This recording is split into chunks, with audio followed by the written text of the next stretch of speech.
Welcome, everybody. We are going to talk today about how technology is changing fundraising in some really big ways, for better and for worse, right? We don't really need to take sort of a moral stance on this, but we'll just talk about what is actually happening. And then we'll talk about what might you do about it, because there's a bunch of different macro trends that are happening at the same time. And those are leading to some really interesting conclusions and actions that we might want to take. As usual, this is good for 1.0 CFRE credits. This is really important for people who are doing professional development certification. And so just a small note that we will drop a survey in at the end of the session. If you fill it out, we'll have a record. And that way, you should, by the way, keep your own notes, but we'll back you up if you ever get audited. Cool. So here's the agenda. I won't read all of it.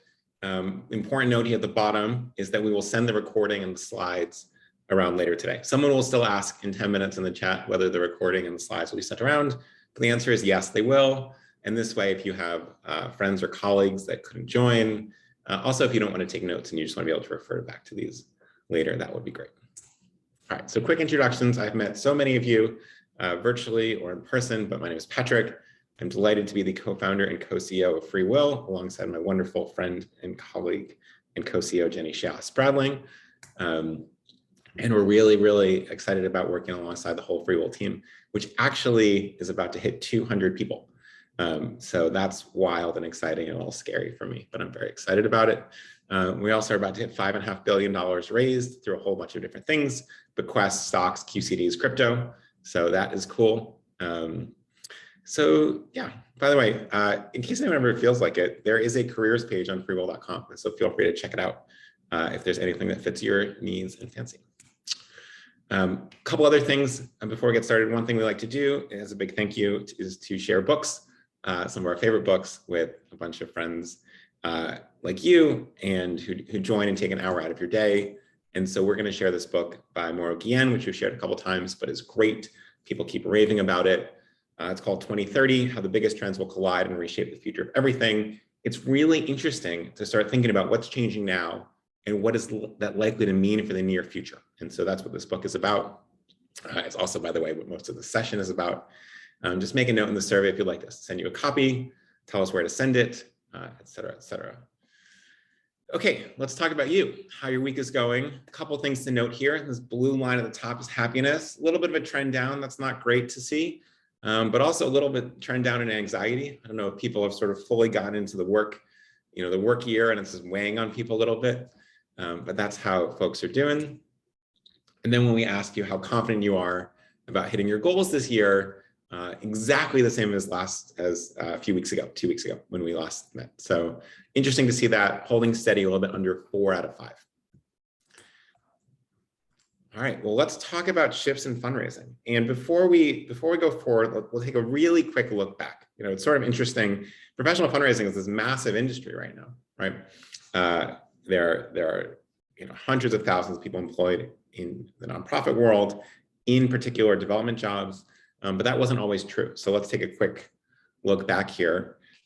Modern day fundraising is largely attributed, in the United States at least, right, to 1905, where Frank Pierce and Charles Ward created a 27-day fundraising campaign for the YMCA building in New York City, and in many people's eyes, invent modern fundraising. By 1913, they're running multi-million-dollar campaigns using the various techniques they included, which include things like newspaper ads sponsored by the leading department stores in New York City at the time, right? So the rise of newspapers lead to the rise of modern day fundraising. It's a great way to get the word out. And it's sort of drawing enormous giving. By 1925, major national charities have emerged, and things like the American Cancer Society and the Boy Scouts and the NAACP are formed, right? It wasn't always true that the United States had a robust nonprofit sector. In fact, we'll get to the last couple of decades in a second, but there's some jaw-dropping stats there. By 1929, 1939, fundraising shifted to include appeals to small dollar donors. By 1939 to 1945, World War II increases focus to fundraising for specific causes. And there was a lot of community fundraising around specific instances around World War II, and that really changed fundraising. 1949, the first telethon airs. TV had only taken off a decade earlier. In 1966, a 21-hour telethon for Muscular Dystrophy Association, that some of you will have seen, raised $1 million for the first time. In 1970, direct mail emerges, powered by the inventions of computers, and then another technology we don't talk about, but zip codes. And zip codes, does anyone actually know what the zip stands for in zip codes? Feel free to write it in the chat. But zip codes allowed targeting and mail files to be much, much easier to hold, and computers made this really valuable. And so that really emerged in direct mail, late 60s, but really in the 70s where it became a thing, not just for charities, but for other folks. Beth says zone improvement plan. Thank you, Beth. Not many people know it's an acronym. In the 1980s, many people also don't know this, the nonprofit sector quadrupled overall in size and number. And so the explosion of the nonprofit civil society as we know it really starts in the 80s. Also, nonprofits began heavily investing in TV ads. Remember, this mirrors the original work done with YMCA New York building in the early 1900s. By the early 2000s, online giving emerges as internet usage increases in households. In 2006, the dawn of social media fundraising happens, right? This is only 16 years ago. 16 years ago, there was zero social media fundraising. Facebook allows nonprofits to create pages kicking off social media fundraising. 2007, 2008, ASPCA, many of you will have seen these. Some of you will have cried at these ads. I remember being, I guess, early 20s and just watching you're watching the news or baseball or Seinfeld or whatever back then. I guess Seinfeld was over by then. And this beautiful Sarah McLachlan song comes on the ASPA and everybody cries and it just raises enormous amounts of money. Also, smartphones are launched, allowing people to start donating from everywhere and making mobile donations begin to be a thing, which is really interesting. 2012, Giving Tuesday launched. In 2013, by 2013, the following year, 7,000 nonprofits participated in Giving Tuesday. That obviously exploded in later years. In 2010s, the advent of donor-advised funds, not the invention of donor-advised funds, which really date back into the 30s and 40s in some community foundations, but they triple in size over the decade. And so this is a big shift. Online giving grows by 17% in 2016, 2019, and then COVID happens. Some of you remember this. Fundraise experienced huge shifts. Online giving grows by 21% in a single year. 61% of nonprofits held virtual fundraising events, which is an enormous number compared to previous years. And then in 2021, online giving makes up record amounts of fundraising revenue. So we can see some of these shifts happening as we look back. As we look forward, one more thing in 2021 before we do this. Cryptocurrency, which really took off from 2019 to 2021, becomes a force in fundraising. We'll talk more about this in a second, but there's some crazy figures that I still don't have my head around, but we'll share them later. And more than $500 million is donated via crypto in 1 year. By the way, this number is probably a gross underestimate. There's not a lot of good data here. And so that's the things we can see. It might have been over $1 billion last year. All right, so let's talk about some macro trends on how tech is transforming fundraising. What is macro trend? It means basically a shift affecting most of the country in this context, right, or most of the world. And so what we see is that a lot of the shifts affecting fundraising have nothing to do with fundraising, but the knock-on effects are quite large. And so that's what we'll be talking about. When we ask you, before we get into this, when we ask about how you think of fundraising technology, helpful, innovative, but also words like complicated, takes a long time to learn, ever-changing, et cetera, et cetera. So, one more point before we move on. When you look back at the history that we just talked about, it is sort of jaw-dropping how much has changed in a very short amount of time, right? We are 16 years into any social media fundraising. We're basically a decade into donor-advised funds being meaningful. We're like 2 years into crypto giving being meaningful. And what that means is that there's a ton happening in the next decade that I think a lot of us sort of expect our jobs to look the same, but we're a little bit older, a little bit grayer haired, maybe a little more wrinkled, right? And yet the pace of change is accelerating. And so when we talk about that history, what we really, part of it's fascinating as an intellectual exercise. Part of it will give us a sense of what's likely to happen and the pace of new things that will change, right? We'll be having this conversation in 2028. And we'll say, wow, these 4 things we never even expected have happened with alarming velocity. And so let's take a look at a couple of things here. So first trend, and some of you will know this, how we consume information is shifting pretty rapidly. So as you know, millennials are early adopters. Boomers and Gen Xers are obviously heavy adopters. So who owns a smartphone? You can see 93% of millennials. That number is probably understating it. I recently saw a fact that nearly 80% of American teenagers own iPhones, which is amazing. Not just a smartphone, an iPhone, which is pretty incredible. You can see who owns a tablet computer, right? You can see how quickly this goes up. Look at, by the way, on smartphones and tablets, that bottom line, that is silent generation, right? These numbers are from 2019, so considerably up. Pay less attention to the final number and pay more attention to the slope that you're seeing, right? Those of you that remember 8th grade algebra. Look at the gap between 2018 and 2019 on smartphones. We went from 30% to 40% in 1 year, right? Look at the gap on tablets, 25 to 33 in 1 year, right? That is like a 33% increase in both contexts. In social media, 23% to 28% in 1 year. And so you can imagine extrapolating this going forward, and we should really pay attention to the trend lines and not simply the final number. Obviously, you know this, virtually all adults use the internet, including those over 70. Half of those between 18 and 29 report being on the internet constantly. Most adults use YouTube, most adults use Facebook. Facebook use in social media is actually fastest growing among older generations, which is a really interesting dynamic. Couple other things to note. It is easy for folks like us to forget how much of all media is now consumed on mobile devices, right? Because we at work, especially if you're working remotely like I am, but you know, you spend most of your time at laptop, maybe a laptop plus monitor or desktop. Look at how much media consumption has grown on mobile. So nearly 5x in a decade, right? And so not only do we think, wow, that's a lot, we also think, okay, wow, this is if it accelerated 5 times in the last decade, what does the next decade look like? Interestingly, desktop media consumption is shrinking, right? Desktop means desktop and laptop, right? It just means sitting computer. TV is shrinking. Radio is shrinking, but relatively slowly. So some interesting stuff to see here. Half of Americans get news on social media. Nearly a third regularly get news on Facebook. We can talk about whether this is a good thing or a bad thing for America, or we can talk about how it's probably a bad thing for America. And yet, this is a fact, right? This is a thing that exists. Even as radio declines, 23% of Americans say they get news from podcasts, which is quite interesting. This is all from Pew Research. All right, let's talk about how we communicate next. People talk about the rise of texting. The demolition of the phone call is one of the most striking shifts in the last decade, right? Let's talk about some of this.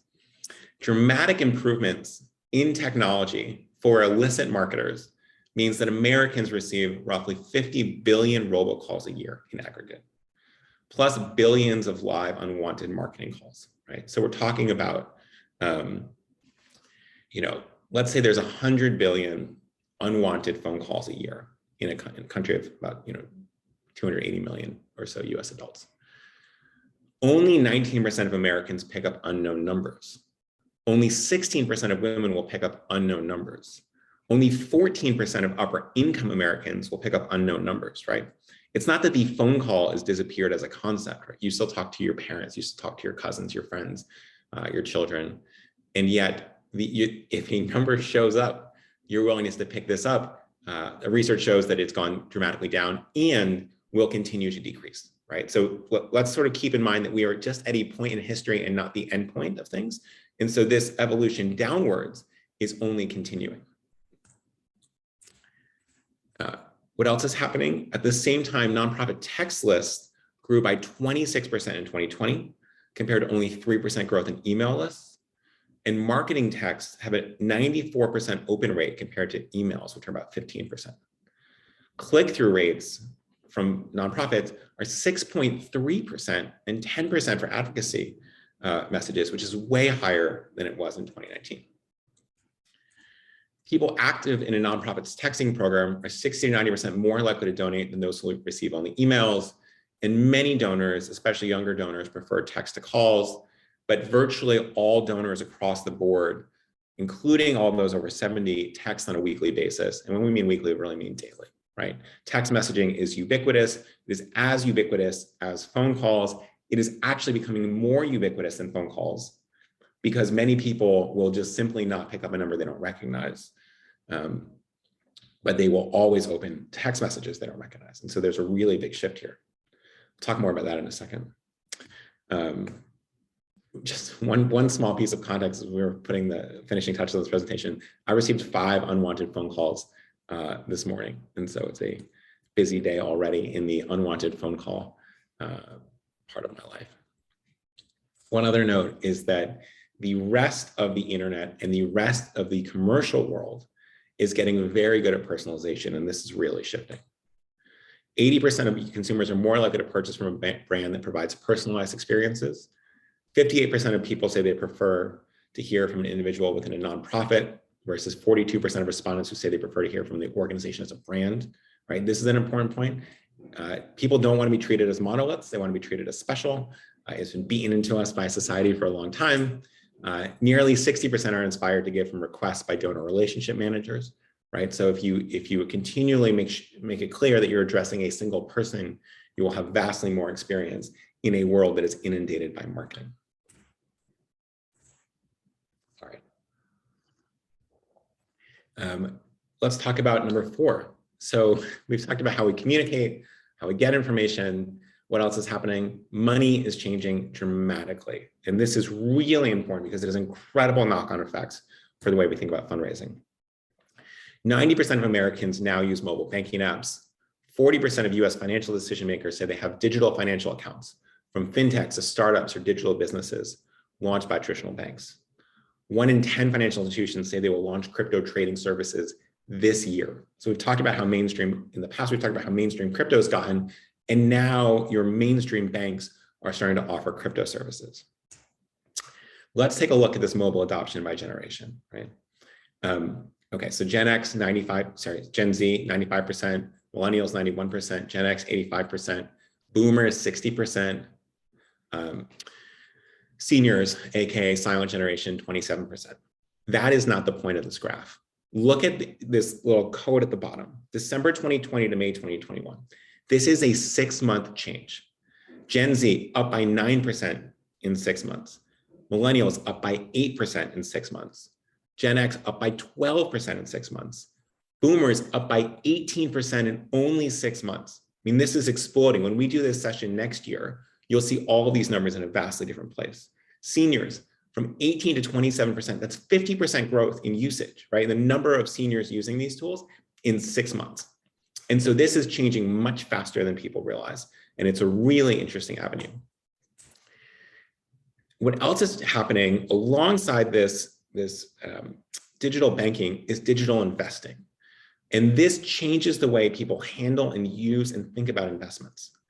High yield savings accounts, which have traditionally been where a lot of people store their money, have very low interest rates over the last couple decades. They're falling out of favor. Look at this. More Americans now own cryptocurrency than have savings accounts. This was a Morning Consult poll pretty recently. Meanwhile, fintech, which is a portmanteau for financial technology, has made it easier for individuals to trade and invest stocks and crypto, and these markets have surged. So more than 10 million new investors entered the stock market in 2020. Now, what does this mean? Partly, it's driving stock prices up. And partly, it means more people are controlling their own investments than would have been true 20 years ago, where you would have shoveled it over to a money manager. And this is this is an important thing because it's changing the way people invest and changing the way they have access to those assets, which then mean those assets are more viable for fundraising. 60%, by the way, of these new investors were on Robinhood, millennial favorite, and a fintech trading platform.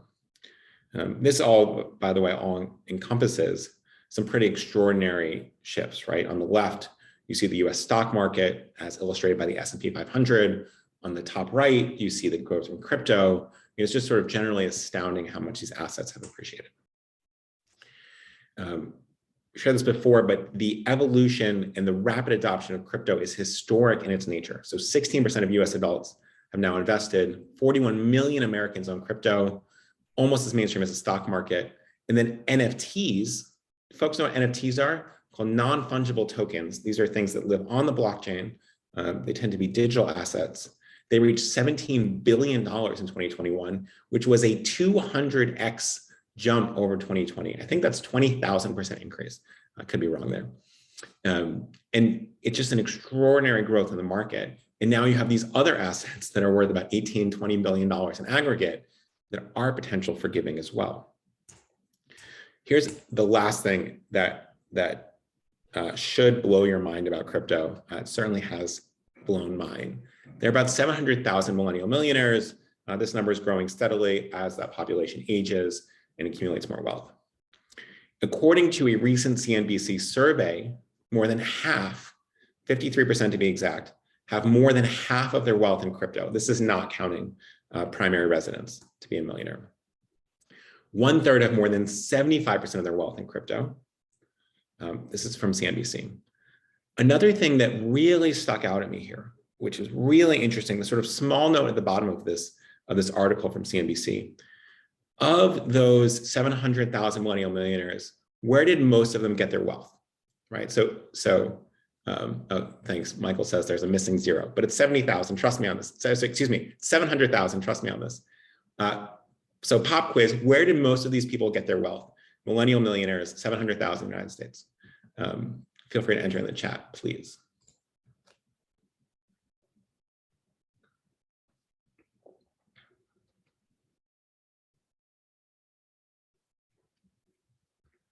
We have some very good guesses: tech, crypto, NFTs,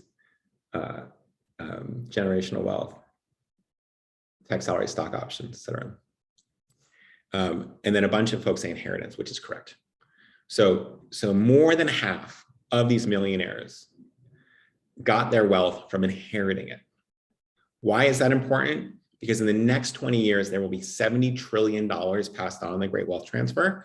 And we talk about that. A lot of that money is going to go to charity, right? If we can move $1 trillion, $2 trillion of that into charity, that is amazing. The rest is going to go to millennials and younger Gen X and older Gen Z. And what we've realized from the early trends is that a lot of that money is going to transfer to crypto, right? Trillions and trillions and trillions of dollars, right? Inheriting is the #1 pathway to be a millionaire among millennials. #2 pathway is sort of tech, big law, big consulting, big investing, things like that. Some medical work.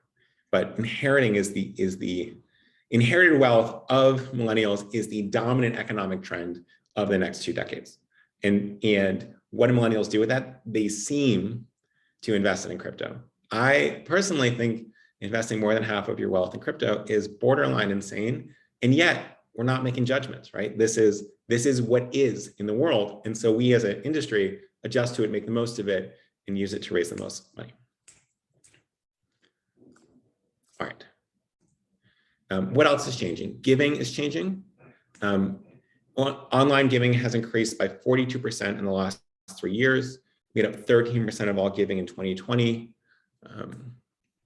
There was a 15% growth in the average online donation as well. This is really important. What's happening is not just small dollars are going online, increasingly major gifts are happening online. Nearly 1/3 of all online gifts also came from mobile devices, which is a totally different world than where we were a few years ago, right? In 2014, 9% of online transactions came from mobile device. We are twice as high as we were 6 years ago, right? From 2015 to 2021. And so again, let's think about this trend happening. It's really speeding up from mobile devices. Half of all nonprofit website visits in 2020 came from mobile, right? 2020, everybody's stuck home, and still all of this traffic is coming on a mobile device and not a laptop or a tablet. So this is really important. I would be very surprised if most of you had websites that were optimized for mobile first. And yet we see in 2020, more than half came from mobile, which means in 2022, far more than half will come from mobile, right? Because these trends tend to continue. Digital trends and online giving, some interesting stuff here. Millennials are the most likely to make a mobile device donation, but everyone else is coming up, right? Social media, same thing. All of this is rising across the board. So what does this mean, right? There's a lot happening in the world. And the good news and the bad news is that it's speeding up, right? These changes don't happen linearly. They tend to happen exponentially, as you've seen in a lot of these graphs. What do we actually do about it? Well, first, let's note that donors' expectations are shifting too.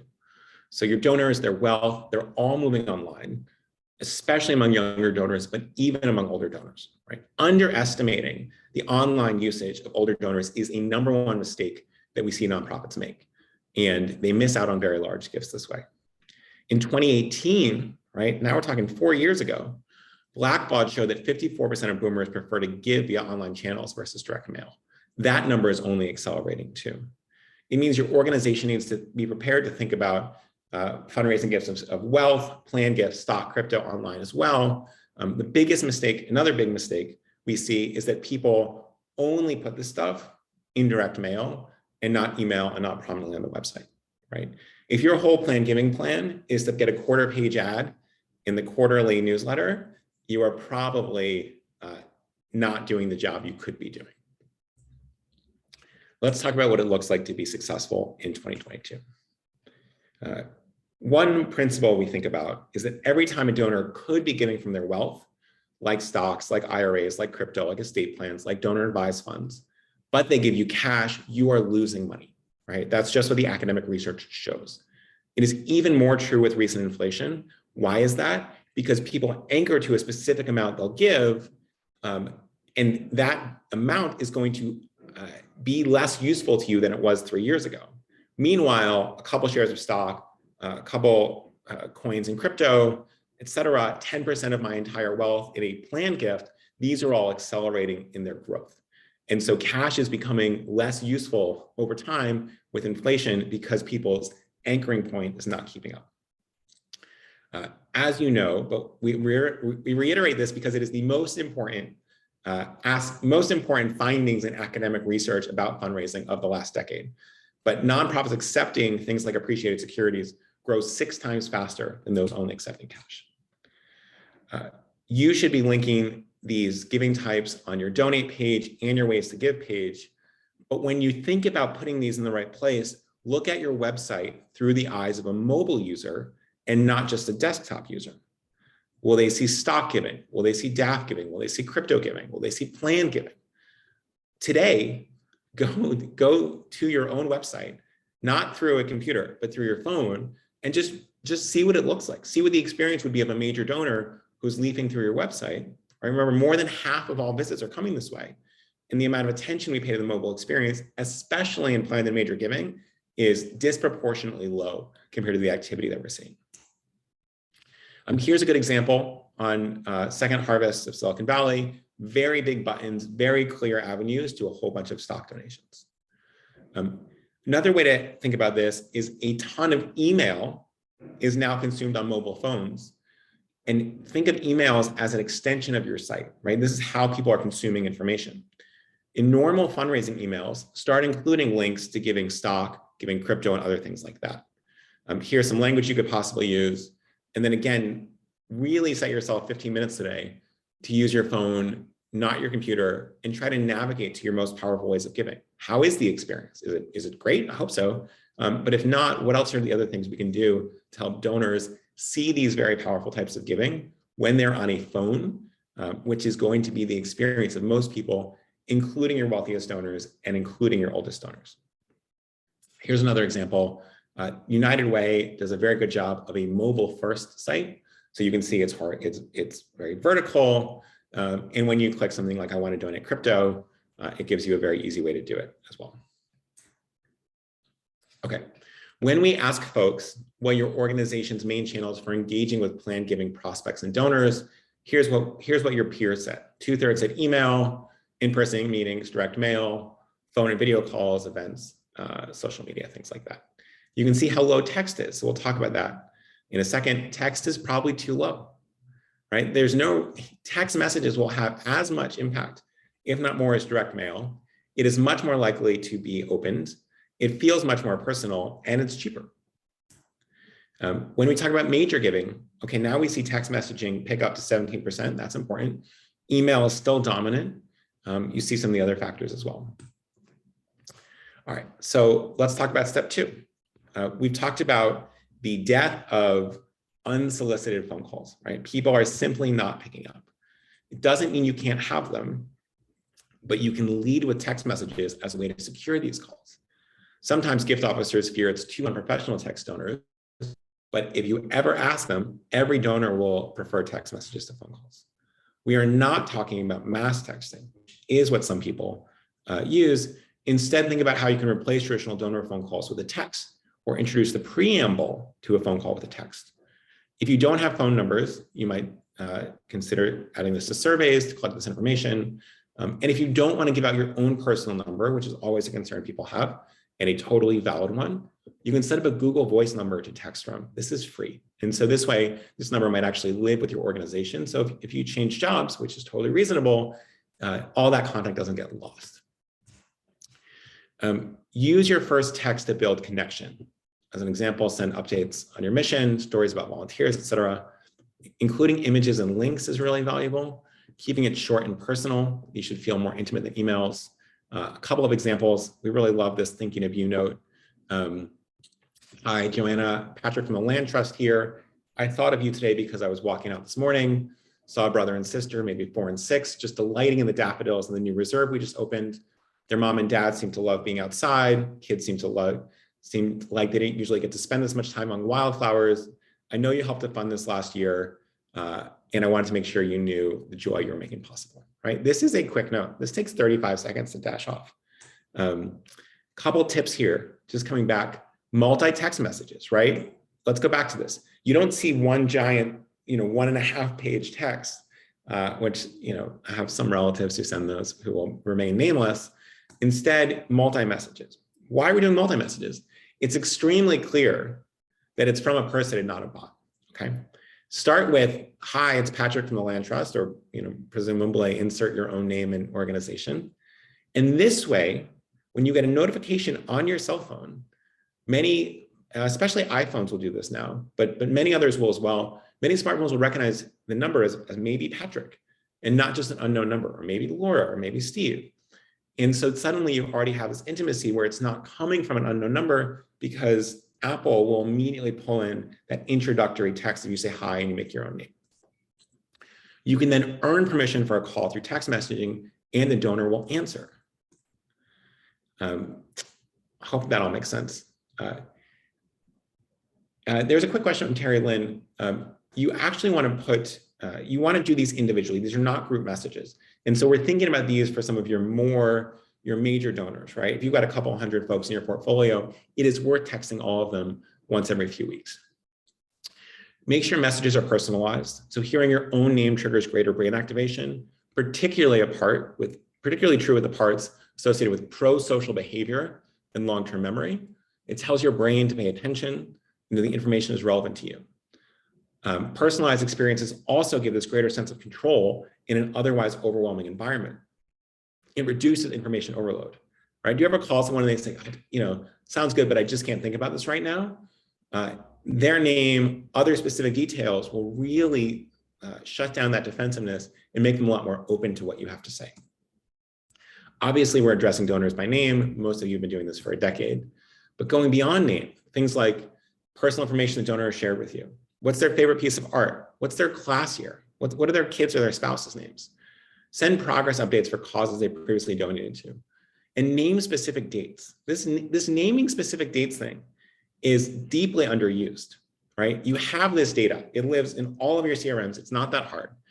And what you can do is say, hey, you might forget, you might not remember this, but last year on September 25th, you made a donation, and we used that to help open up this new exhibit, or to launch this new program at the school, or to do whatever it may be, right? Or it just helped to fund. Doesn't mean it had to be a targeted donation, right? If they gave a general fund gift and you did important stuff, that donation helped do that. And suddenly they think, wow, this person really cares. They know that I gave this amount. And suddenly I remember the feelings there, right? As opposed to you've been a previous donor. Thank you. People say things like, thank you so much for your previous support. And that just feels very boilerplate. And so being able to shift there and talk to your your most sophisticated donors with a graded level of sophistication really helps to break through. All right, so those are a couple of our tips there. I want to share a couple of resources, and then we have a bunch of time for questions and answers. So first things first, as mentioned earlier, we're going to be giving away this book to a bunch of folks. Just make a note in the survey. I think my colleague Amanda is going to drop a note in the survey, or excuse me, a link to the survey in the chat right now. So thank you, Amanda, super helpful. Please take a minute to fill that out. Most people do. It's incredibly helpful to us. So thank you very much. We will also share, if you're interested, a crypto fundraising guide that our team worked really hard on with a bunch of best practices to demystify the whole thing. And then a few more things, if you're interested, and no pressure at all. We do make the #1 estate planning tool in the United States, which drives about $6 million in giving every day. There are custom tools available for charities. About 800, 900 charities use them.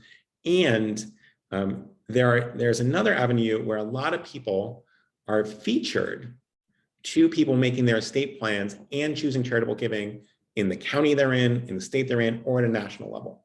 And this featureship stuff has really taken off. And it is frankly, by far the most effective plan giving tool on the planet. And that's really exciting.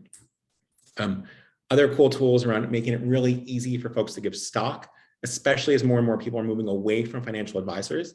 This can be quite helpful. A tool around crypto donations. So I will actually be hosting an event on Thursday for anyone who wants to join. But we do a ton of work to make crypto as easy and seamless and non-scary and headache-free as possible, while actually generating lots of giving from what is clearly a huge source of wealth in the United States right now. And so if you want to join that, in the survey, there's a small note, and you can join a 30-minute demo of the crypto giving stuff. So if you're thinking about how do we get gifts from millennials in particular, as you've sort of seen the facts, like you don't really have a serious millennial major giving effort if you're not accepting crypto. Also, my colleague, Alyssa, who's wonderful, in I guess a week and a half, we'll be doing a session on planned and major giving tools with some case studies. She's amazing. And so that's a, join, sit back, just listen session about what other people are doing in the space. It's really cool. And then if you need a one-on-one demo of these tools, you can also ask for that. So we've got an amazing team, and I think you'll like meeting them. All right, so please take 60 seconds now to fill out that survey. I am going to use this minute to read the questions, sort through what were the most common ones or the most interesting ones, and then we will probably spend 5 to 10 minutes answering questions and give everybody a bunch of time back on their hour. Sound good? Thank you, Amanda. Amanda just reposted the survey as well.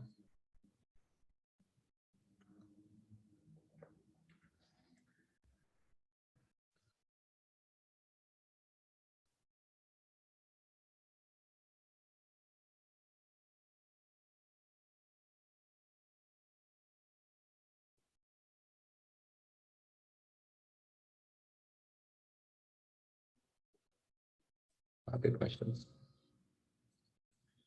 Okay, got some good ones. So let's dive in. Actually, before we do this, quick note, our next webinar is on May 10th, and we're going to talk more about this great wealth transfer that we discussed. So you saw some brief bits there on what it means for crypto, but from a planned giving standpoint, this is going to be enormous. Many of you know this, but planned giving is about $42 billion a year right now. That may double over the next decade, right? To be 60, 70, 80, 90 billion dollars a year, because of the demographic wave and the boomers who are aging and are enormously wealthy compared to previous and subsequent generations, and quite large compared to previous and subsequent generations. And so this will be a really interesting shift. And we'll talk more about that in May if you'd like to join that. Okay, so let's get to some questions. I'm going to admit that I don't know the answer to this one, but I'm going to ask it in hopes that other folks can chime in and offer some value here. Cheryl asks, was the increase of nonprofits in the 80s the result of Reagan economics and reducing the role of government? I don't know. So if you can if other folks have a better sense of the history of what led to the explosion of nonprofits in the 80s, it would be really great to have you chime in there in the chat. So I don't know. Also, let me make one other small note that I should have mentioned in the history of giving. The history of sort of nonprofit fundraising is millennia old when it comes to houses of worship, right? And so stuff that churches and synagogues and mosques and others have done on a weekly basis, right, to fundraise for the church, and in some cases the diocese or the broader community, sort of vastly predate all of the other, collegiate giving and animal shelter giving and stuff like that. So I figured I would just name that. Meant to say it earlier. Okay.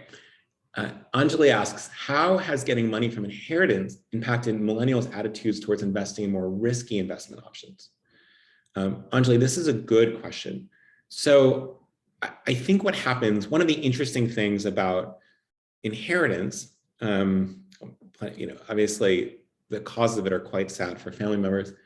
It tends to be all at once. And so you're suddenly making big decisions around, around a sum of money that didn't happen gradually, right? So, I started putting money in my 401k at like 22, first job I had, offered a 401k and slowly invested and continue to invest. But it's pretty slow slope here. Whereas if you're inheriting money, you might have this and then you have this the next day. And so there is research that shows that when people feel like it's found money, right? Or sort of sudden unearned money, they don't behave the same way as if it's their income savings. And so you may be onto something where people who have just taken this windfall behave differently than if they had earned it $100 at a time over a decade and they had that same savings. It's a really interesting point, Anjali. I would be curious if others have thoughts there, but really, really great point.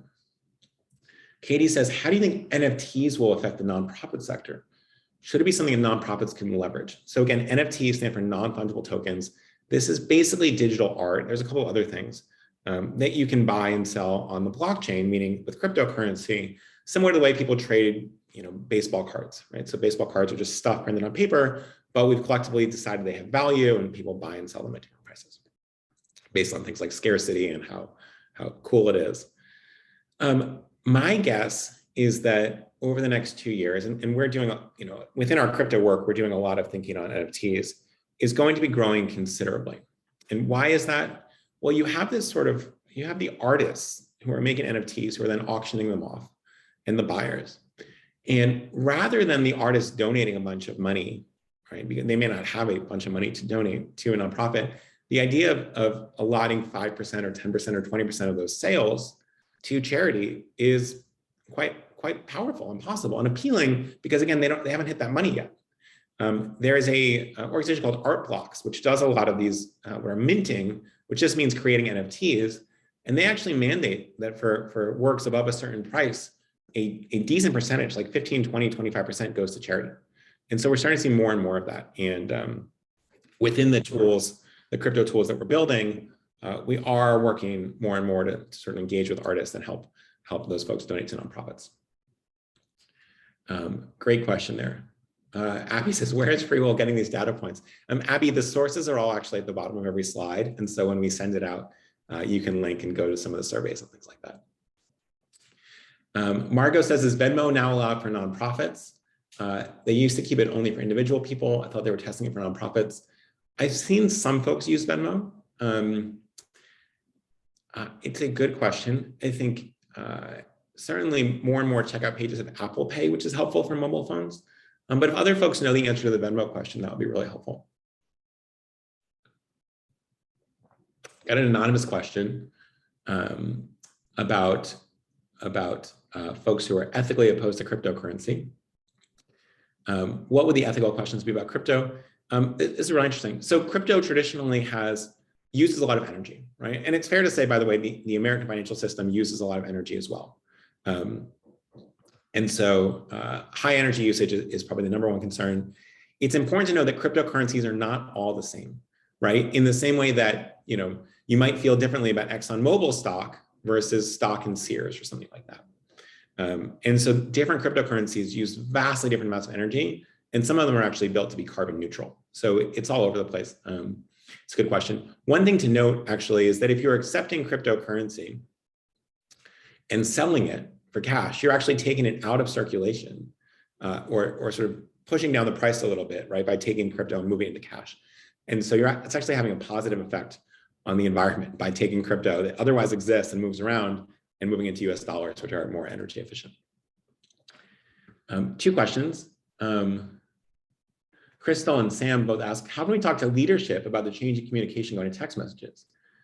I think my best advice would be just try it, right? You don't need a formalized shift. You don't need formal tools, right? You're already emailing and calling with your portfolio. And if you go text a bunch of people and get positive results, you can bring that back to a team meeting. I wouldn't think about having a board conversation about whether or not you can text your donors. You can do it.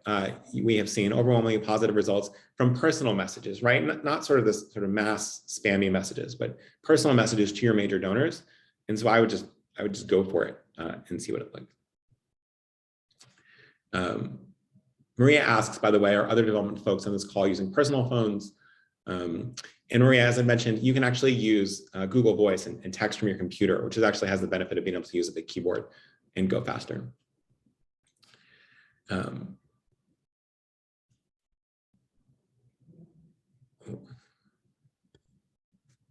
Interesting.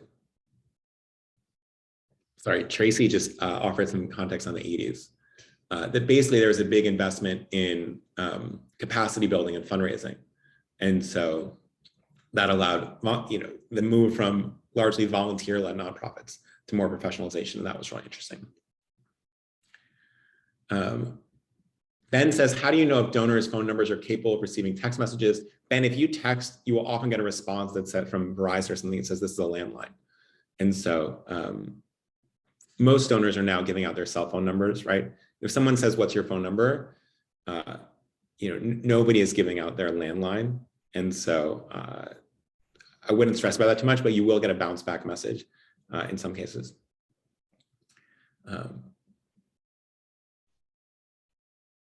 All right.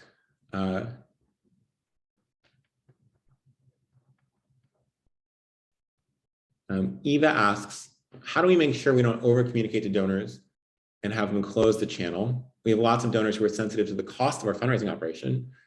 I'm having difficulty even using email sometimes because spam filters are so strict for personal emails and folks have opted out of MailChimp emails. I would be surprised. Let's see if video froze for a second. I would be surprised if your one-to-one messages were getting filtered out. And also this is another case for one-to-one text messaging. It just won't get filtered out. Generally, yeah. Christine says, I don't have a cell phone and only use a landline, and I'm not a senior, just a personal choice. Christine, that's impressive. And we'll just name that it's very uncommon. So you should be proud of it. But I wouldn't expect that most of your donors are the same. I'm very impressed with that choice and would love to hear more about it at some point. All right, so there are a couple more questions, but why don't we pause there? So I wanted to just again say a huge thank you for you all for taking an hour out of your day, building your career, and really taking a moment to think, okay, we have seen enormous change over the last decade. What is likely to happen going forward, and how should we prepare ourselves for it? I mean, this sort of readiness is going to be incredibly important to your career, but also the organizations you're serving. And that's really exciting. So a huge thank you. Really, thank you so much for joining. Would love to see you in a couple of weeks, but also if not, that's okay. If you haven't already, please fill out the survey. It means a lot to us. We use it to really inform what other topics we cover, how we change things, et cetera, et cetera. And so that would mean a lot. And with that, we will wrap up. So big thank you and hope to see you very soon.